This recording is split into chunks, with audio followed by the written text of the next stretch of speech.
ठरवून आलेले सर्व स्पर्धक पालक यांचं मी तुळशी आणि तुळशी ग्रामस्थ आणि तुळशी ग्रामपंचायततर्फे स्वागत करतो।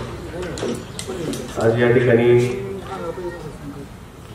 अण्णाभाऊ साठेच्या जयंतीच्या निमित्तानं शरदरावनी कार्यक्रम ठेवलेला आहे। आज अण्णाभाऊ साठे म्हणजे न शिकलेले विद्यार्थी, बरोबर शासक, तर शिक्षण घेऊन आपण त्यांचे विचार पुढे न्यायचं काम करायचं आहे। असेच फक्त शिकणे हा आपला उद्देश नसून ते अण्णाभाऊंनी पूर्ण जगभरात त्यांचं नाव साहित्यरत्न त्यांना म्हणलं जातं।